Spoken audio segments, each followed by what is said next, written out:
নমস্কাৰ দিনৰ খবৰলৈ স্বাগতম জনাই ষ্টুডিঅত মই সাগৰিকা আহিছো বাতৰিৰ মাজলৈ জাগিৰোডত মৃত্যু বন্যহস্তীৰ খুনাইকুছি বনাঞ্চলত মৃত্যু এজনী মাইকী হাতী বন্ধ হোৱা নগাঁও কাগজ কলৰ পিছফালৰ পাহাৰৰ পৰা পিছলি হাতীজনীৰ মৃত্যু হোৱা বুলি জানিবলৈ দিয়ে স্থানীয় লোকে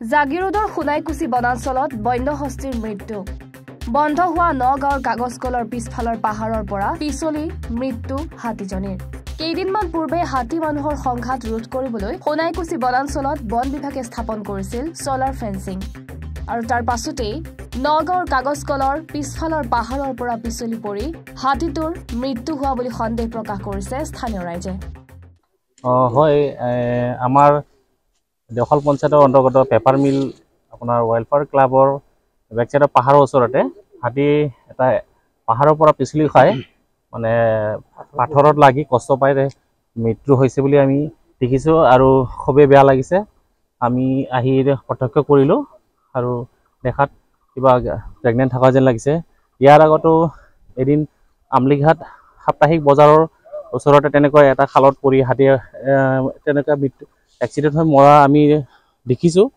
গতিকে এনে ধৰণৰ মৃত্যু আমি খুবেই দুখিত আৰু বনৰীয়া জীৱ-জন্তু আমি সকলোৱে সংৰক্ষণ কৰাটো আমাৰ দায়িত্ব আৰু কৰ্তব্য এনেকুৱা ধৰণৰ যাতে আৰু পিছলৈ নহয় কিন্তু ইয়াত এতিয়া কি ক'ব মানে তেখেতসকলে খাদ্যৰ সন্ধানত বিভিন্ন ঠাইলৈ আহে হয় আমি তেখেতসকলক খাদ্যটো দিব নোৱাৰোঁ কিন্তু আমাৰ গাঁও অঞ্চলত গৈ যথেষ্ট ক্ষতিও কৰে আমি তথাপিও আমি তেখেতসকলৰ ওপৰত আমিতো একো কৰিবতো নোৱাৰোঁ আজি যিটো ঘটনা হ'ল তাৰ বাবে আমি সঁচাকৈ দুখিত আমি ভগৱানৰ ওচৰত প্ৰাৰ্থনা কৰিছোঁ এনেকুৱা যাতে আৰু এই অঞ্চলত তেনেকুৱা ধৰণৰ ঘটনা নহয় মই ক'ব লাগে হয় সঁচাকৈ দেখি বৰ বেয়া লাগিছে দুখো লাগিছে আচলতে আজি কেইবা বছৰ ধৰি এই পাহাৰখনত প্ৰায় তেওঁলোকৰ আহাৰ নাইকিয়া হৈছে গতিকে গাঁও অঞ্চললৈ তেওঁলোকে যাবই আহাৰৰ কাৰণে খাদ্য বিচাৰি যায় গতিকে গাঁওখনতো বহুত উপদ্ৰৱ কৰিছে নকৰা নহয় তথাপিওতো আৰু একো কৰিব নোৱাৰোঁ এনে ৰাইজে টচ লৈ তেনেকুৱা খেদি দিওঁ পাহাৰলৈ কিন্তু আজি অকস্মাতে এনেকুৱা এটা দুৰ্ঘটনা বুলি ক'ব লাগিব এনেকৈ হ'ব বুলি আমি ভবা নাছিলোঁ পিছল খাই যে পাথৰত পৰি হাতী এনেকুৱা এটা মৃত্যু হয় আজি গম পাইছোঁ গতিকে খুবেই বেয়া লাগিছে ভগৱানৰ ওচৰত প্ৰাৰ্থনা এইটোকে জনাওঁ যে ঈশ্বৰেও তেওঁলোকক অলপ সাৱধানে ৰাখক আৰু গাঁৱলৈ যাতে নাযাওঁ এইখিনিয়ে ক'বলগীয়া আৰু এইটোৰ দ্বাৰাইতো মৃত্যু হ'বই নোৱাৰে এইটো মানুহে টাচ কৰিলেও মানুহ একো নহয় গতিকে অকণমান মানে চিটিকি মাৰি দিয়ে সেইটোতো এনেকুৱা হ'ব বুলি ধাৰণা নহয় ফৰেষ্টৰ মানুহ আহিছে বাৰু তেওঁলোকে আহিছে তেওঁলোকে কি কয় আৰু কি হৈছে মানে এইটো ৰাতি জাকৰি হাতী মানে লগত একেলগে ঘূৰি আহে গোটেই সোপা আহে আহাত মানে এইফালে লাইন শ্বৰ্ট কাটো এইটো এনেই ঝাটকা মাৰি পঠিয়াই দিয়ে এইটো নহয় এনেকুৱা নহয় তাৰমানে জাকৰি হাতী থাকে ঠেলি দিলে নকুলগুৰীয়া জেগা চেলি সোমাই যোৱাত মানে বস্তুটো উঠিব নোৱাৰা গ'ল শিলত খুন্দা লাগিলে এইফালে শিলত খুন্দা লাগি তাৰত লাগি ৰৈ থাকিলে যাব নোৱাৰি গ'ল আৰু উঠিব নোৱাৰিব মাইকী হাতী আছিলে এইটো ডাউন জেগাত পৰি গ'ল কাৰণে নহ'লে উঠি গ'লে এনেকুৱা একো নহয় নহয়তো আগতে তেনেকৈ ঝাটকা মাৰি গৈ থাকে তেনেকুৱা একো নহয় তেনেকুৱা সেইটোৱে হয় আমাৰ দেওখাল পঞ্চায়তৰ অন্তৰ্গত পেপাৰ মিল আপোনাৰ ৱেলফেয়াৰ ক্লাবৰ বেকচাইডৰ পাহাৰৰ ওচৰতে হাতী এটা পাহাৰৰ পৰা পিছলি খাই মানে পাথৰত লাগি কষ্ট পাই মৃত্যু হৈছে বুলি আমি দেখিছোঁ আৰু খুবেই বেয়া লাগিছে আমি আহি প্ৰত্যক্ষ কৰিলোঁ আৰু দেখাত কিবা প্ৰেগনেন্ট থকা যেন লাগিছে ইয়াৰ আগতো এদিন আমলিঘাট সাপ্তাহিক বজাৰৰ ওচৰতে তেনেকৈ এটা খালত পৰি হাতী তেনেকৈ এক্সিডেণ্ট হৈ মৰা আমি দেখিছোঁ গতিকে এনেধৰণৰ মৃত্যু আমি খুবেই দুখিত আৰু বনৰীয়া জীৱ-জন্তু আমি সকলোৱে সংৰক্ষণ কৰাটো আমাৰ দায়িত্ব আৰু কৰ্তব্য এনেকুৱা ধৰণৰ যাতে আৰু পিছলৈ নহয় কিন্তু ইয়াত এতিয়া কি ক'ব মানে তেখেতসকলে খাদ্যৰ সন্ধানত বিভিন্ন ঠাইলৈ আহে হয় আমি তেখেতসকলক খাদ্যটো দিব নোৱাৰোঁ কিন্তু আমাৰ গাঁও অঞ্চলত গৈ যথেষ্ট ক্ষতিও কৰে আমি তথাপিও আমি তেখেতসকলৰ ওপৰত আমিতো একো কৰিবতো নোৱাৰোঁ আজি যিটো ঘটনা হ'ল তাৰ বাবে আমি সঁচাকৈ দুখিত আমি ভগৱানৰ ওচৰত প্ৰাৰ্থনা কৰিছোঁ এনেকুৱা যাতে আৰু এই অঞ্চলত তেনেকুৱা ধৰণৰ ঘটনা জনপ্ৰতিনিধিৰ বিৰুদ্ধে ক্ষোভ উজাৰিলে এখন গাঁৱৰ ৰাইজে প্ৰতিশ্ৰুতি আশ্বাস প্ৰদান কৰিয়েই দায়িত্ব সামৰিলে জনপ্ৰতিনিধিয়ে কলাইগাঁও হাবিভঙা পথৰ ওপৰত থকা ভঙা কালভাৰ্টে জিয়াটো ভুকাইছে গাঁওখনৰ ৰাইজক 3 বছৰীয়া পথৰ ওপৰত থকা ভঙা কালভাৰ্টৰ নিৰ্মাণৰ ব্যৱস্থা কোনো এজন জনপ্ৰতিনিধিয়ে নকৰাত লৈ এতিয়া ক্ষুব্ধিত হৈ পৰিছে স্থানীয় লোকসকল চাওঁহক এই সন্দৰ্ভত আমাৰ এক বিশেষ প্ৰতিবেদন জনপ্ৰতিনিধিৰ বিৰুদ্ধে ক্ষোভ উজাৰিছে এখন গাঁৱৰ ৰাইজে প্ৰতিশ্ৰুতি আশ্বাস প্ৰদান কৰিয়েই দায়িত্ব সামৰিলে জনপ্ৰতিনিধিয়ে কলাইগাঁও হাবিভাঙা পথৰ ওপৰত থকা ভঙা কালভাৰ্টে জিয়াটো ভুগাইছে গাঁওখনৰ ৰাইজক 3 বছৰে পথৰ ওপৰত থকা ভঙা কালভাৰ্টৰ নিৰ্মাণৰ ব্যৱস্থা কোনো এজন জনপ্ৰতিনিধিয়ে নকৰাক তাকে লৈ ক্ষুব্ধিত হৈ পৰিছে স্থানীয় লোকসকল ৰাইজৰ অভিযোগ স্থানীয় বিধায়ক গৰাকীয়ে প্ৰতিশ্ৰুতি আৰু আশ্বাস প্ৰদান কৰিয়েই দায়িত্ব সামৰিলে আনহাতে ইয়াৰ সমান্তৰালভাৱে স্থানীয় সাংসদ আৰু কাৰ্যবাহী সদস্য গৰাকীয়েও বিষয়টো গুৰুত্ব প্ৰদান নকৰাৰ অভিযোগ উত্থাপন কৰিছে ৰাইজে বিভাগীয় কৰ্তৃপক্ষৰ হেমাহি তথা জনপ্ৰতিনিধিৰ মাহিয়াই দৃষ্টিৰ বাবে ৰাইজে দুৰ্ভোগ ভোগ কৰিবলগীয়া হৈছে সেয়ে চৰকাৰলৈ গাঁওবাসীৰ আহ্বান শীঘ্ৰে কালভাৰ্টটো মেৰামতিৰ ব্যৱস্থা কৰি যাতায়াত সুচল কৰি দিবলৈ ৰাইজে অনুৰোধ জনাইছে আজি আপোনালোকৰ ইয়াতে পাই আমি কিছু হলেও আনন্দিত হৈছো যে আমাৰ দুখৰ বেদনা বুজ ল'বলৈ কোনোবা আহিছে আমি বহুত মানুহ মাতিছো PWD ডিপাৰ্টমেণ্টৰ মানুহ ইঞ্জিনিয়াৰ অফিচাৰ সবে আহি চালে এটো বানপানী ভাঙিছে আমি ভঙা নাই ৰাইজে ভঙা নাই ডিপাৰ্টমেণ্টে কাম কৰিছে সৰুকে বনাইছে কালভাৰ্ট যিনখিনি আপোনাৰ প্ৰায় 20-25 ফুট 30 ফুটৰ এটা কালভাৰ্ট লাগিছে তাতে দিছে 12 ফুটৰ এটা কালভাৰ্ট তেওঁলোকৰ গাফিলতিত আজি ৰাইজে দুৰ্ভোগ ভুগিব লগা হৈছে তথাপি আমি সেইখিনি আওকাণ কৰি যে যেহেতু আমাৰ কষ্ট হৈ আছে আমি বিচাৰি আছো যে আমাৰ ইয়াতে কালভাৰ্ট আকৌ হ'ব লাগে কিন্তু দুৰ্ভাগ্যৰ বিষয় এই যে জনপ্ৰতিনিধিসকলো আমাৰ প্ৰতি অলপমান সেৱা প্ৰতিপন্ন কৰি যে আমাক যাতে মাহী মাহৰ চকুৰে যাতে আমাক চাই আছে তেনেকুৱা আমাৰ অনুভৱ হৈ আছে কাৰণ বেলেগ অঞ্চলতো বানপানীয়ে ৰাস্তা ঘাট পদূলি ভাঙা দেখা পাইছো আজি এই কালভাৰ্টটো ভাঙি যোৱাৰ প্ৰায় 3 বছৰ পাৰ হৈ গ'ল কিন্তু ইয়াতে এতিয়ালৈ কোনো এজন বিধায়ক কোনো এজন আমাৰ MCLA কোনো এজন আমাৰ MP বিশেষকৈ MP তো মহতে কোনোদিনই অহা নাই এই অঞ্চলত কিন্তু কোনো অহা নাই আমাৰ স্থানীয় প্ৰতিনিধি সকলো অহা নাই আমি বহুত দুখ বেদনাত আছো যে এই এনেকুৱা এটা গুৰুত্বপূৰ্ণ ৰাস্তা এটো সব PWD CC ব্লকৰ ৰাস্তা বনাইছে ইমান কোটি টকা খৰচ কৰি ৰাস্তাটো বনাই যদি মাজত কালভাৰ্টটো নাথাকে তে কি হ'ল এটো ৰাজ্যৰ পইচা আমি এইবিলাকো ক'ব যোৱা নাই আমাৰ মূল উদ্দেশ্য হ'ল এতিয়া যে আমাৰ স্কুলৰ ল'ৰা ছোৱালী পেলাই যে শান্তিমতে যাব পাৰে পৰীক্ষা আহি আছে সন্মুখত যাতে তাৰ আগতে আমাৰ কামখিনি হয় তাৰে আমি এটা আহ্বান জনাইছো যাতে অসম গভৰ্ণমেণ্টে আমাক এইটো পূৰণ কৰি দিয়ে আমাৰ এই কালভাৰ্টটো বনাই দিয়ে যাতে আমাৰ ল'ৰা ছোৱালীখিনি এই বেপাৰ বাণিজ্য কৰা মানুহখিনি ঠেলাই এখন যাব নোৱাৰে এটা গাড়ী যাব নোৱাৰে আমি প্ৰায় 8 কিলোমিটাৰ ৰাস্তা ঘূৰি এক বছৰ যে ধান লৈ যাব লাগে 8 কিলোমিটাৰ ৰাস্তা ঘূৰি যাব লাগে আমি বহুত দুখত বেদনাত আছো আমি আপোনালোকৰ জৰিয়তে অসম চৰকাৰক এটোৱে আহ্বান জনাব বিচাৰিছো আমাৰ এই কালভাৰ্টটো সোনকালে মেৰামতি কৰি যাতে ঠিক কৰি দিয়ে তাৰে আমি আশা ৰাখিছো হয় সব 3টা বছৰ আগতে এইখন দলঙৰ ভাঙি গৈছিলে আৰু 3 বছৰ আগতে আমাৰ বৰ্তমান বিধায়ক কলাগাঁও সমষ্টিৰ বিধায়ক ডাঙৰীয়া কিন্তু আমাক প্ৰতিশ্ৰুতি দিছিলে যে অতি সোনকালে এই দলঙৰ কাম হ'ব তেখেতে আপোনালোকে যোৱা কিছুদিন ধৰি আপোনালোকে গম পাইছে যে তেখেতে বহুতো ৰাস্তাৰ আধাৰশিলা স্থাপন কৰি আছে তেখেতে হয়তো এই অঞ্চলৰ যে এইটো যে এটা সমস্যা তেখেতে প্ৰতিশ্ৰুতি দি গৈছিল তেখেতে কিন্তু পাহৰি গ'ল তো আমি তেখেতক আজি আপোনালোকৰ নিউজৰ যোগেদি আকৌ আমি তেখেতক আমি মানে দৃষ্টিগোচৰ কৰিব বিচাৰিছো বিধায়ক ডাঙৰীয়া লগতে আমাৰ EM ডাঙৰীয়া লগতে আমাৰ MP ডাঙৰীয়া তিনিজনৰ বিষয়বিলাকে আমি এই আপোনালোকৰ নিউজৰ যোগেদি আমি দৃষ্টিগোচৰ কৰিব বিচাৰিছো অতি সোনকালে নিৰ্বাচনৰ আগতে আপোনালোকে এই ৰাস্তাৰ কাম কৰক অন্যথা যদি আপোনালোকে নিৰ্বাচনৰ সময়ত যদি ভোট খুজিব আহে কিন্তু এই অঞ্চলৰ ৰাইজে কিন্তু আপোনালোকক ক্ষমা নকৰে বিধায়ক মহোদয় নিজে আশ্বাস দিছিলে আমাৰ দুৰ্গাদাস বড়ো ডাঙৰীয়া যিজন আজি MP মানে BPF দলৰ মানে টিকেটৰ দাবীদাৰ তেখেতেও আশ্বাস দিছে কিন্তু তেখেতে আজি কি লৈ ৰাইজৰ ওচৰত আহিব যে এই সমস্যা সমাধান নকৰাকৈ তেখেতে কেনেকৈ ৰাইজৰ ওচৰত আহিব কলাইগাঁৱৰ পৰা পিংকু বৰুৱাৰ ৰিপৰ্ট এনি ভাৰত 24 বোকাখাতত মাইক্ৰ'ফাইনেন্স কোম্পানী জালত পৰি বহু গ্ৰাহকে হাহাকাৰ কৰাৰ তথ্য পোহৰলৈ আহিছে। অভিযোগ মতে আৰোহণ মাইক্ৰ'ফাইনেন্সৰ এজেণ্টে বুদ্ধি কৰি সৰকালে পৰিশোধ কৰিবলগীয়া ঋণ। বোকাখাত নগৰৰ 4 নং ৱাৰ্ডস্থিত বেংকৰ কাৰ্যালয়ত প্ৰবঞ্চিত গ্ৰাহকৰ হাহাকাৰ আৰু কাৰোবাক যদি 60,000, কাৰোবাক 1.5 লাখ আৰু কাৰোবাক আকৌ 3 লাখ ঋণ দিম বুলি 16,000 টকা পৰ্যন্ত ৰাজসাহাৰ্যৰ ধন সৰকোৱাৰ গুৰুতৰ অভিযোগ।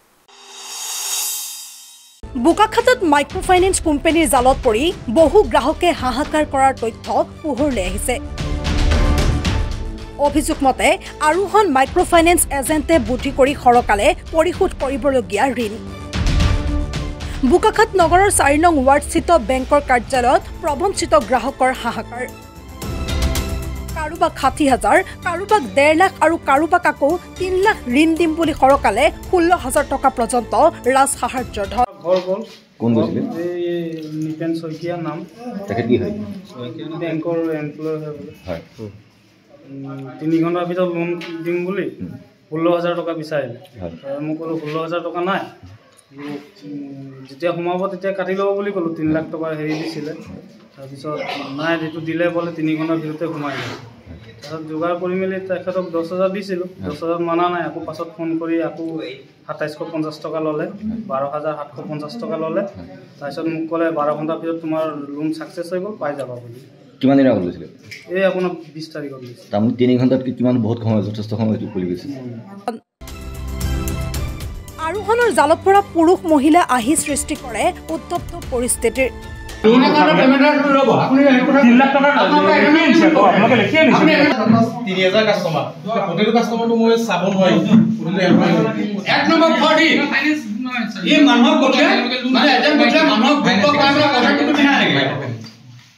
মই ইয়াতো মাহে মাহে কিস্তি দিয়ে আছোঁ, মই 1000কৈ। তাৰপৰা মোক ক'লে বাইদেউ আপোনাৰ নামত লোন আহিছে, লোন এটা লৈ লওক, আপুনি বেছি ঘূৰাব নালাগে, 22,000 টকা ঘূৰাব লাগে। কোনে ক'লে? ছাৰে ক'লে। যিজন ছাৰে মানে কিস্তি ৰেগুলাৰ আনি থাকে। নাম জানে নি তেখেতৰ? নামটোৱে পাহৰি গৈছোঁ মই। ইয়াত এটা ফটোও দেখাইছোঁ, তেওঁ এতিয়া নামটো কোনো কৈ দিয়াও নাই। তাৰপিছত আৰু তেওঁ ক'লে বোলে 15,000 টকা আপুনি জমা দি দিয়ক আৰু বাকী 7,000টো আপোনাৰ লোনৰ পৰা কাট খাব, আপোনাৰ কাইলৈ দিনৰ 10টা বজাত লোন সোমাই যাব, তেনেকৈ ক'লে। তাৰপিছত ফোন মাৰি আছোঁ, ফোনেই ৰিচিভ কৰা নাই। কিমান দিন হ'ল পইচা লোৱা? আজি 3 দিন হৈছে। বিভিন্ন অভিযোগ লৈ গ্ৰাহকে কাৰ্যালয়ত ৰাজসাহাৰ্যৰ ধন ঘূৰাই বিচৰাত মুখ খুলিলে আৰোহণ মাইক্ৰ'ফাইনেন্সৰ মেনেজাৰে। লোন যিটো আছে প্ৰচেছবিলাক দীঘলীয়া হ'ব, লোন পোৱাটো হ'ব, প্ৰচেছ দীঘলীয়া হ'ব। তাৰপিছত তেখেতে কেনেকৈ আনিছে পইচাটো মই সেইটো ক'ব নোৱাৰিম। এতিয়া আপুনি যিটো দায়িত্বত আছে, এতিয়া চাওক, মই এতিয়া 2,000 কাষ্টমাৰ আছে বা 3,000 কাষ্টমাৰ আছে, তাৰ প্ৰতিটো কাষ্টমাৰটো ক'ব নোৱাৰিম মই আমুক কাষ্টমাৰৰ পৰা পইচা লৈ আহা ইমানকৈ, সেইটো ক'ব নোৱাৰিম। আপুনি এতিয়া কৰ্মচাৰীৰ বিষয়ে আপোনালোকে কি ব্যৱস্থা গ্ৰহণ কৰিব? তেখেতক এতিয়া আমাৰ হাই অথৰিটিৰ লগত কথা পাতিব লাগিব, কেনেকৈ কি হয়। বোকাখাতৰ পৰা সন্দীপ পানিকা ৰিপৰ্ট, এনি ভাৰত 24। ৰাছিয়াৰ মস্কোত আইচিছৰ ভয়ংকৰ আক্ৰমণ। মস্কোৰ এটা কনচাৰ্ট হলত সংঘটিত হয় এই আক্ৰমণ। সন্ত্ৰাসবাদীৰ ধাৰাবাহিক গুলীচালনা, বিস্ফোৰণত মৃত্যু 60 জনৰো অধিক লোকৰ, আহত প্ৰায় 145 জনৰ, কেইবাজনৰ সংকটজনক অৱস্থা। আৰু আক্ৰমণৰ দায়িত্ব স্বীকাৰ আইচিছৰ আৰু প্ৰধানমন্ত্ৰী মোদীৰ এই সন্ত্ৰাসবাদী আক্ৰমণক গৰিহণা। CBSE বাতিল কৰিলে দেশৰ 20খন শিক্ষানুষ্ঠানৰ স্বীকৃতি। এই তালিকাত আছে অসমৰ শিক্ষানুষ্ঠানৰো নাম। বাতিল কৰিলে গুৱাহাটী চাই RNS একাডেমীৰ স্বীকৃতি আৰু অসমৰ শিক্ষানুষ্ঠানসহ 3খনৰ মান্যতা অৱনমিত। ৰাজস্থান, ছত্তীশগড়, জম্মু কাশ্মীৰ, মহাৰাষ্ট্ৰৰ শিক্ষানুষ্ঠানৰ তালিকাত আছে মধ্যপ্ৰদেশ, কেৰালা, দিল্লী, উত্তৰাখণ্ডৰ শিক্ষানুষ্ঠানো। ছাত্ৰ ছাত্ৰীৰ সন্দৰ্ভত ভুৱা তথ্য দাখিল কৰিছিল শিক্ষানুষ্ঠান কেইখনে। মহাৰাষ্ট্ৰৰ শিক্ষানুষ্ঠানৰ তালিকাত আছে আৰু আছে মধ্যপ্ৰদেশ, কেৰালা, দিল্লী, উত্তৰাখণ্ডৰ শিক্ষানুষ্ঠানৰ নাম আৰু ছাত্ৰ ছাত্ৰী সন্দৰ্ভত ভুৱা তথ্য দাখিল কৰিছে শিক্ষানুষ্ঠান। পুনৰবাৰ জনাইছো, CBSE বাতিল কৰিছে দেশৰ 20খন শিক্ষানুষ্ঠানৰ স্বীকৃতি আৰু এই তালিকাত আছে অসমৰ শিক্ষানুষ্ঠানৰ নাম। বাতিল কৰিলে গুৱাহাটীৰ চাই RNS একাডেমীৰ স্বীকৃতি। অসমৰ শিক্ষানুষ্ঠানসহ 3খনৰ মান্যতা অৱনমিত কৰা হৈছে। দেশৰ ৰাজস্থান, ছত্তীশগড়, জম্মু কাশ্মীৰ, মহাৰাষ্ট্ৰৰ শিক্ষানুষ্ঠানো এই তালিকাত আছে আৰু আছে। বাতৰি পৰৱৰ্তী অংশলৈ যোৱাৰ আগতে ল'ব বিচাৰিছো সমূহ বাণিজ্যিক বিৰতি।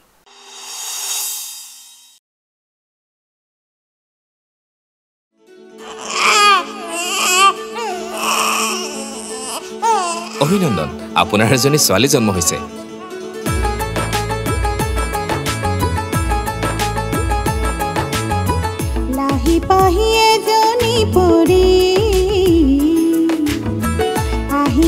ঘৰখন উজনি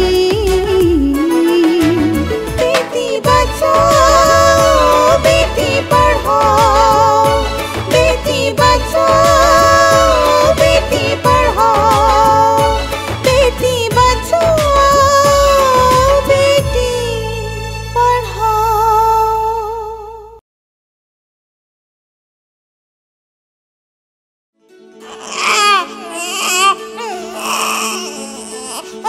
অভিনন্দন, আপোনাৰ এজনী ছোৱালী জন্ম হৈছে।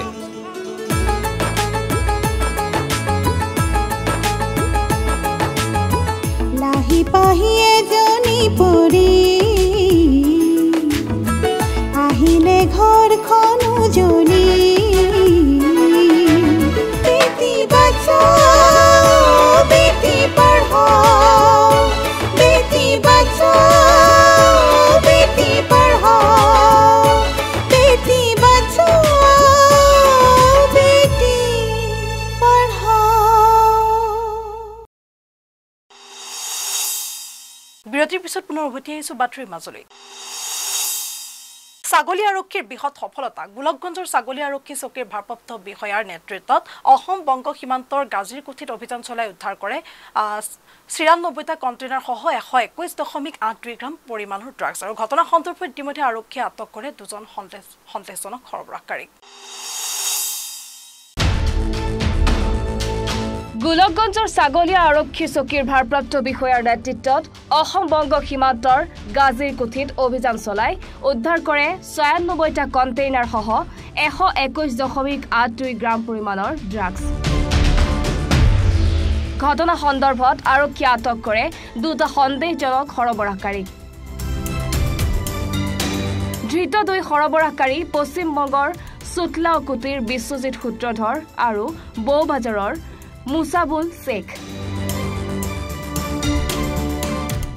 মুছাবুল শেখে আৰক্ষী অহাৰ উমান পাই খিৰিকীৰে পলায়ন কৰোঁতেই ভৰি ভাগি গুৰুতৰভাৱে আহত হয়।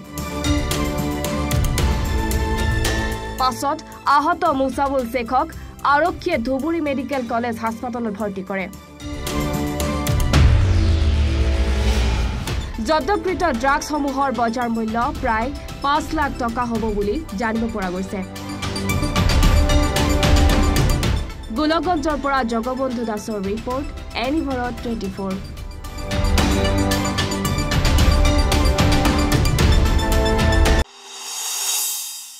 ৰাজ্যৰ ভিন্ন স্থানত গোশালাৰ নামত চলিছে এখন কলা বজাৰ। সকলো নীতি নিয়ম ভৰিৰে মোহাৰি একাংশই চলাই গৈছে এই বজাৰ। আমি পূৰ্বে প্ৰকাশ কৰিছিলো যে নগাঁৱৰ এইখন কামধেনু এণ্টাৰপ্ৰাইজ নামৰ গোশালাৰ বিৰুদ্ধে উত্থাপিত হৈছে অভিযোগ। যি অভিযোগ অনুসৰি গোশালা পৰিচালনা কৰা সকলৰ হৈ স্বত্বাধিকাৰী ফৰিদুল্লয়ে গোপন একাংশ বিষয়াক মেনেজ কৰি চলাই গৈছে গোশালাৰ নামত এখন গোধনৰ কলা বজাৰ। চাওঁহক বিশেষ প্ৰতিবেদন।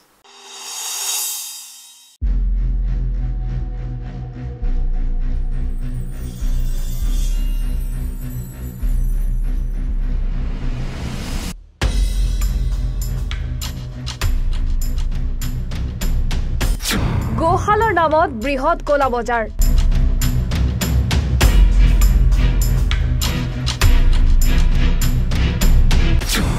কলা বজাৰৰ কমিছন পায় চৰকাৰী বিষয়া কৰ্মচাৰীয়ে। কাৰ কাৰ পকেটলৈ যায় কলা বজাৰৰ অবৈধ ধন। ৰাজ্যৰ ভিন্ন স্থানত গোশালাৰ নামত চলিছে এখন কলা বজাৰ। সকলো নীতি নিয়ম ভৰিৰে মোহাৰি একাংশই চলাই গৈছে এই বজাৰ। আমি পূৰ্বে প্ৰকাশ কৰিছিলো নগাঁৱৰ এইখন কামধেনু এণ্টাৰপ্ৰাইজ নামৰ গোশালাৰ বিৰুদ্ধেও উত্থাপন হোৱা অভিযোগ। যি অভিযোগ অনুসৰি গোশালা পৰিচালনা কৰা সকলৰ হৈ স্বত্বাধিকাৰী ফৰিদুলে গোপনে একাংশ বিষয়াক মেনেজ কৰি চলাই গৈছে গোশালাৰ নামত এখন গোধনৰ কলা বজাৰ। গোশালাখনৰ বৈধ নথিপত্ৰ নথকাৰো অভিযোগ আছিল বহুদিনীয়া।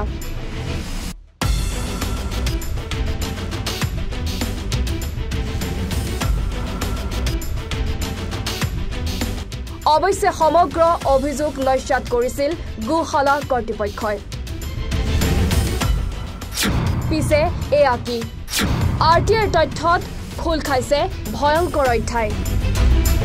আৰক্ষীয়ে গোশালাত জমা দিয়া গৰুৰ সম্পূৰ্ণ তথ্য নাই জিলা পশুপালন আৰু পশু চিকিৎসা বিষয়াৰ কাৰ্যালয়ত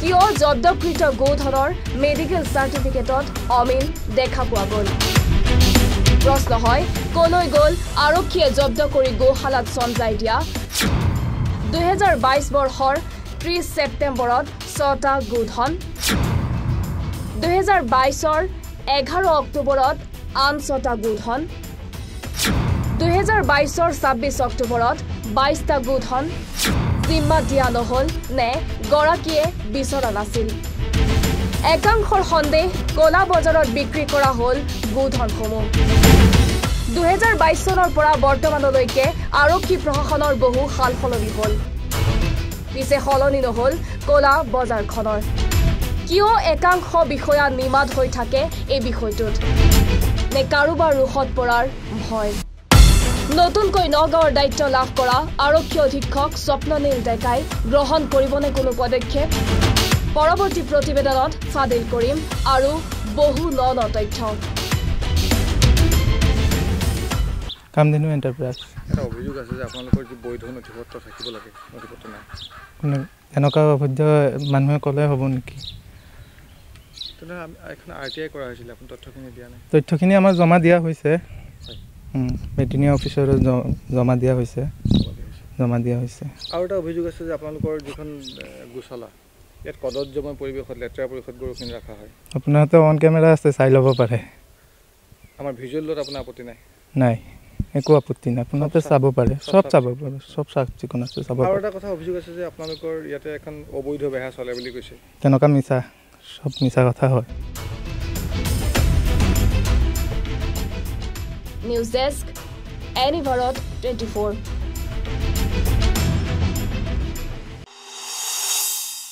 ধেমাজি আৰক্ষীৰ জালত এইবাৰ দুই প্ৰবঞ্চক বাহনসহ গ্ৰেপ্তাৰ যোৰহাটৰ ৰশ্মিতা মহন্ত বিতু শইকীয়া ফুনজুকে ঋণ থকা বুলি ভয় দেখুৱাই ধন লুণ্ঠনৰ অভিযোগ আৰু দুই প্ৰবঞ্চকৰ জালত নৰুৱা থানৰ তৰুণ চন্দ্ৰ গগৈ নামৰ এজন লোক তৰুণ চন্দ্ৰ গগৈক ভয় দেখুৱাই লুটিলে 3,60,000 টকা এক্সিছ বেংকত ঋণ থকা বুলি কৈ গগৈৰ পৰা ধন লুণ্ঠন আৰু দীৰ্ঘদিন ধৰি বেংকৰ কৰ্মচাৰীৰ ভুৱা পৰিচয় দি ধন লুণ্ঠনৰ অভিযোগ দুই অভিযুক্তৰ বিৰুদ্ধে এই মুহূৰ্তত জনাই আছো এটা ব্ৰেকিং নিউজ ধেমাজি আৰক্ষীৰ জালত দুই প্ৰবঞ্চক বাহনসহ গ্ৰেপ্তাৰ যোৰহাটৰ ৰশ্মিতা মহন্ত বিতু শইকীয়া ফোনযোগে ঋণ থকা বুলি ভয় দেখুৱাই ধন লুণ্ঠনৰ অভিযোগ উত্থাপন হৈছে দুই প্ৰবঞ্চকৰ জালত নৰুৱা থানৰ তৰুণ চন্দ্ৰ গগৈ নামৰ এজন লোক আৰু তৰুণ চন্দ্ৰ গগৈক ভয় দেখুৱাই লুটিলে 3,60,000 টকা এক্সিছ বেংকত ঋণ থকা বুলি কৈ গগৈৰ পৰা ধন লুণ্ঠন দীৰ্ঘদিন ধৰি বেংকৰ কৰ্মচাৰীৰ ভুৱা পৰিচয় দি ধন লুণ্ঠনৰ অভিযোগ দুই অভিযুক্তৰ বিৰুদ্ধে আমি জনাই আছো ধেমাজি আৰক্ষীৰ জালত দুই প্ৰবঞ্চক বাহনসহ গ্ৰেপ্তাৰ কৰিছে যোৰহাটৰ ৰশ্মিতা মহন্ত আৰু বিতু শইকীয়াক ফোনযোগে ঋণ থকা বুলি ভয় দেখুৱাই ধন লুণ্ঠনৰ অভিযোগ উত্থাপন হৈছে আৰু দুই প্ৰবঞ্চকৰ জালত পৰিছে নৰুৱা থানৰ তৰুণ চন্দ্ৰ গগৈ নামৰ এজন লোক আৰু তৰুণ চন্দ্ৰ গগৈক ভয় দেখুৱাই লুটি নিলে 3,60,000 টকা এক্সিছ বেংকত ঋণ থকা বুলি কৈ গগৈৰ পৰা লুণ্ঠন কৰিলে ধন আৰু দীৰ্ঘদিন ধৰি বেংকৰ কৰ্মচাৰীৰ ভুৱা পৰিচয় দি ধন লুণ্ঠনৰ অভিযোগ উত্থাপন হৈছে এতিয়া যোৰহাটৰ ৰশ্মিতা মহন্ত আৰু বিতু শইকীয়াৰ বিৰুদ্ধে